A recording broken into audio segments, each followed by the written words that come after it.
मित्र कर्ण, अभी के अभी इस राक्षस को खत्म करो, नहीं तो ये आज के आज ही महाभारत के युद्ध को समाप्त कर बैठेगा। नमस्कार दोस्तों, स्वागत है आपका मेरे YouTube चैनल सनातन आंगन में। सनातन आंगन में आज आपके सामने उपस्थित हो रहा है वीर घटोत्कच। जी हाँ, वीर घटोत्कच जो भीम का पुत्र था।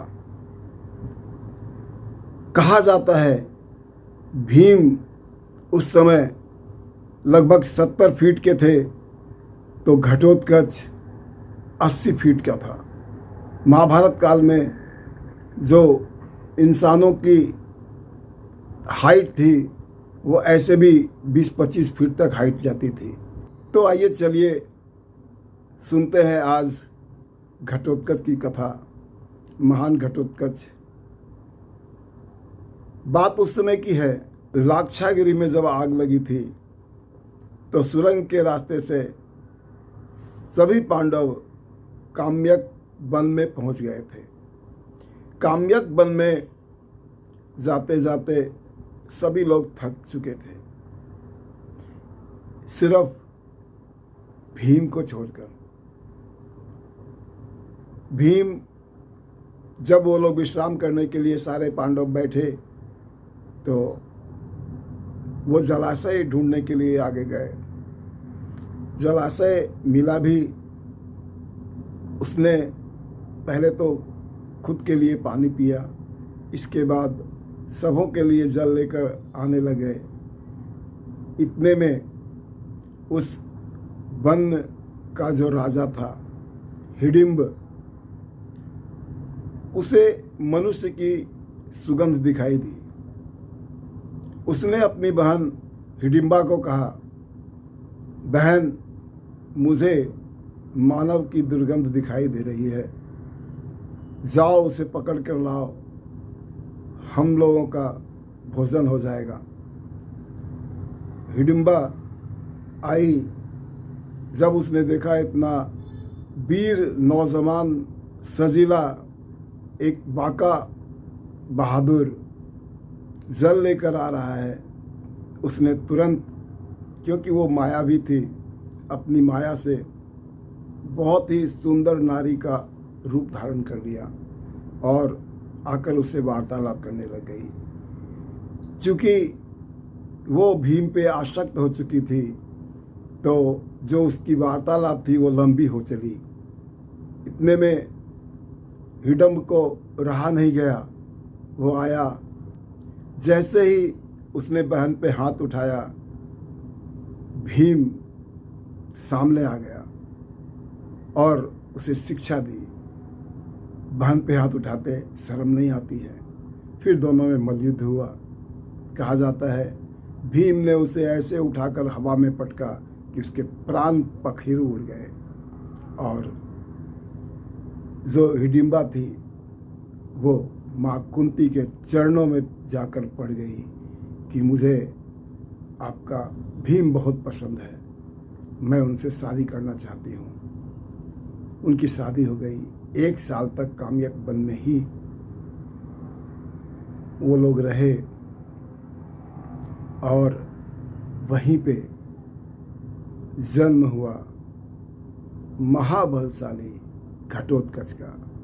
घटोत्कच जो भीम का ताकत और हिडिंबा की मायावी शक्ति से पैदा हुआ था। दोनों ही जो लक्षण थे उसमें कूट कूट कर भरे थे। बहुत बहुत बलशाली भी था और बहुत ज्यादा मायावी भी। ऐसा किंवदंती है कि वो जन्म लेते के साथ ही अपनी माया से बड़ा हो गया, इतना मायावी। उसको जब हिडिंबा माँ कुंती के पास लेकर आई और बोली, ये आपके परिवार का एक छोटा सदस्य है, आप जब भी चाहें ये आपकी सेवा में तत्पर रहेगा। दादी माँ कुंती ने कहा था चूंकि तू मेरे परिवार का सबसे बड़ा पौत्र है, तो तुम्हारी सेवा हमारे परिवार में ज़रूर ली जाएगी। जब भी हमें ज़रूरत पड़ेगी मैं तुम्हें पुकारूंगी, या हमारे में से कोई तुम्हें पुकारेगा तो तुम्हें सेवा के लिए हाजिर होना होगा। सिर झुकाकर जो अपना घटोत्कच था उसने कहा, जो आज्ञा दादी माँ। और वाकई बहुत सारे ऐसे वृत्तांत मिलते हैं जहाँ पे कभी भीम खुद उनको बुलाते हैं। गोमांतक पर्वत जो वो चढ़ रहे थे वो लोग, तो द्रौपदी बहुत थक गई थी। भीम ने बुलाया और कहा, तुम्हारी द्रौपदी माँ बहुत थक गई है, अपने कंधे पे उठाकर ऐसे ले जाओ जैसे उनको कोई तकलीफ ना हो। तो उन्होंने कहा था, हमारे बहुत सारे साथी हैं, आप सभी कंधे पे आ जाइए। और उन्होंने सबको ऊपर गोमांतक पर्वत तक उन्होंने पहुंचाया था। सहदेव ने उसे याद किया था युद्ध के लिए, तो वो युद्ध के लिए भी आया था। जिस राक्षस अम्बुस ने अर्जुन के नागपुत्र का वध किया था, उस राक्षस अम्बुस को पटक पटक कर इसी घटोत्कच ने मारा था। तो मैं कहानी सुना रहा था, जब घटोत्कच बड़ा हुआ तो अहलावती नामक एक राक्षस कन्या से उसकी शादी हुई। वो भी बहुत ही निपुणा थी।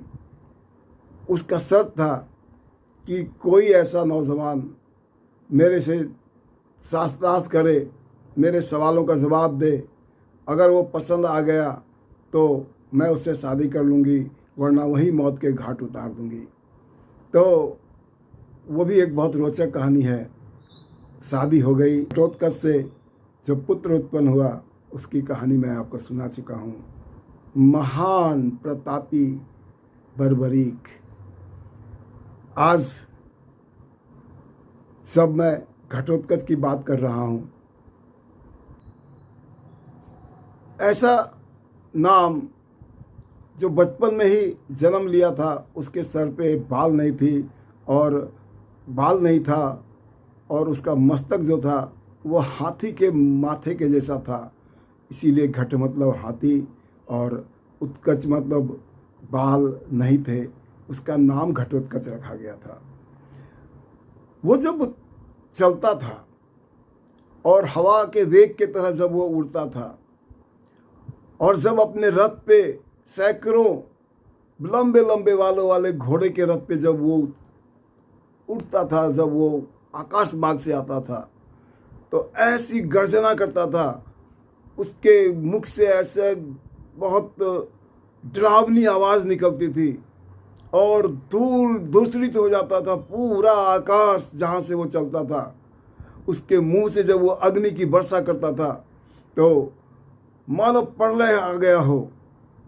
इतना प्रलयंकारी वो राक्षस था, अदभ्य साहसी था। इतना लंबा चौड़ा वो था कि अपने पैरों तले 3-4 सैनिकों को तो यूं ही कुचल देता था। उसके पैरों के तले बहुत सारे सैनिक आकर मर चुके थे। लोगों के समझ में नहीं आने लग गया। जब वो युद्ध में उतरा, सभी के सभी भागने लग गए, त्राही त्राही करने लग गए, इधर से उधर छोड़कर। किसी को कुछ पता नहीं चल रहा था। जिसके तरफ वो जाता वो उसे खत्म ही कर देता था। अंततः श्री कृष्ण ने उसे कर्ण की तरफ लगाया। कर्ण के भी होश उड़ गए। कर्ण बाण चलाता और वो बाण को यूं पहुँचता, आगे बढ़ता जा रहा था, आगे बढ़ता जा रहा था। कर्ण परेशान हो गया और कर्ण के साथ साथ सभी जितने भी योद्धा थे कौरवों के, वो हतप्रभ थे। वो बिल्कुल ही उसके समझ में नहीं आ रहा था कि अब करूं तो करूं क्या। तब दुर्योधन ने कहा था, मित्र अभी के अभी इस राक्षस को खत्म करो, नहीं तो ये आज ही महाभारत का युद्ध खत्म कर देगा। तब कर्ण ने शक्तिवान निकाला और उस शक्तिवान से घटोत्कच का वध किया। घटोत्कच के बारे में मैंने आपको जो बताया, उनकी जो विशेषता थी वो बहुत ही चतुर, मायावी और बहुत ही साहसी, वीर और विशालकाय था। वो इतने बड़े बड़े योद्धाओं का जन्म हमारी धरती पे हुआ है। लोग कहते हैं ये ऐसा हो नहीं सकता, इतने बड़े बड़े लोग कहाँ से होंगे। 25 जुलाई 1918 को डिस्कवरी ने एक ऐसे नर कंकाल को दिखाया था जो 80 फीट का लगभग था और उसके सारे हाव भाव, जितने लक्षण निकाल पाए थे उस नर कंकाल के, वो सभी घटोत्कच से मिलता जुलता था। लोग कहते हैं ये कपोल कल्पित कल्पनाएं हैं, लेकिन उन्हें मालूम नहीं यही सच्चाई है। यही सनातन धर्म का महान देन है। पूरी दुनिया को वो देख नहीं पाती है, परंतु जो सनातनी है वो तो देख लें, वो तो विश्वास कर लें, वो तो अपने इतिहास पे गर्व करे, वो तो अपने इतिहास पे मान करे, सम्मान करे, आत्म अभिमान करे। नमस्कार, धन्यवाद।